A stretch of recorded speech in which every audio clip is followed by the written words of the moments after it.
छोटे भाई का जब समय खराब था तो बड़े भाई ने मदद का हाथ आगे बढ़ाते हुए अपने नवनिर्मित मकान का एक हिस्सा रहने के लिए दिया। अब छोटे भाई की नीयत खराब हो गई, उसने बड़े भाई के घर के एक हिस्से पर कब्जा कर लिया है।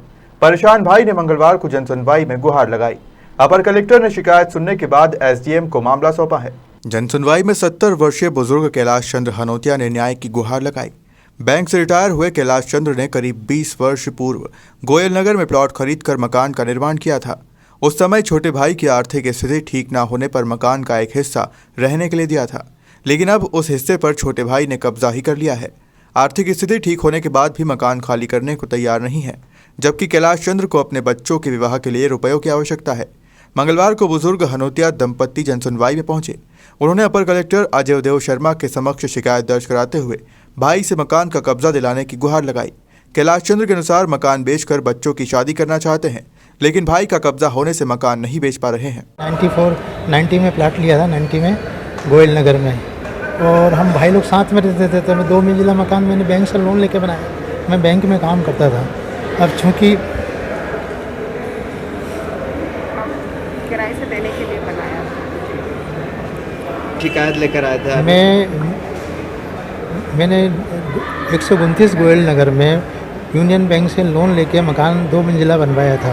मैं बैंक में नौकरी करता था, ऑफिसर था वहाँ पर, और 2 मंजिला मकान बनाया था। हम छोटे भाई साथ में रहते थे। मैंने उनको पढ़ाया लिखाया, सब शादी वादी सब करी, है ना। अब मैंने ऊपर का किराया कर देने के लिए सोचा था कि भैया अपन ऊपर किराया का दे देंगे ताकि किस्तें बढ़ती चली जाएंगी, लेकिन वो धोखे से कपट करके ऊपर चले गए और वहीं रहने लगे। इस बीच मेरा ट्रांसफ़र बाहर हो गया, इंदौर से बाहर। मैं था नहीं, 2 छोटे छोटे बच्चे थे, मैं कुछ लीगल कार्रवाई कर भी नहीं सकता था। मैं 14 साल बाद फिर बैंक वापस इंदौर आया, तो इनको मैंने कई बार बीच में बोला भी था कि खाली कर दो, बोले हाँ खाली कर देंगे, मगर वो खाली नहीं करते हैं। लालच आ गया उनके मन में, कपट आ गया। आपके रियल ब्रदर? हाँ, 2 बच्चियों की शादी कराना है मुझे। अभी मुझे मकान बेचना है, तो इनकम सोच के नहीं, पेंशन मिलती, इसमें गुजारा नहीं होता। ये लोग कपटी हैं। शिकायत पहले आपने कहीं और भी की थी, थाने या इधर? थाने आने में करी थी सर शिकायत, मगर कुछ हुआ नहीं।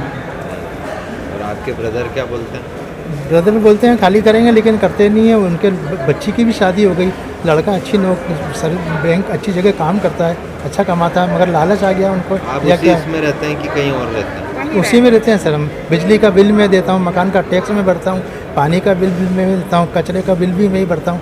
और मांगने जाओ तो बोले जिसका मकान है वो दे। आपका नाम बताइए। कैलाश चंद्र हनोतिया। अपर कलेक्टर अजय देव शर्मा ने बताया कि कैलाश चंद्र ने सहमति से ही अपने भाई को मकान का एक हिस्सा रहने के लिए दिया था।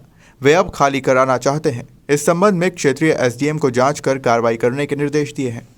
ये एक ऐसा मामला है जिसमें वो नीचे रहते हैं और उनके भाई ऊपर रहते हैं। चूँकि ये उनके सगे भाई का मामला है और प्रथम दृष्टया उन्होंने उनको स्वयं सहमति के आधार पर रखा है। हमने संबंधित एसडीएम को निर्देश दिए हैं कि दोनों पक्षों को बुला करके उचित निराकरण कराएं। इंदौर कलेक्टर ने पूर्व में भी कई बुजुर्ग दंपत्तियों को इस तरह के मामलों में न्याय दिलाया है। हनोतिया दंपत्ति को उम्मीद है कि कलेक्टर इस मामले में उन्हें न्याय जरूर दिलवाएंगे। इंदौर से देवेंद्र मालवीय की रिपोर्ट।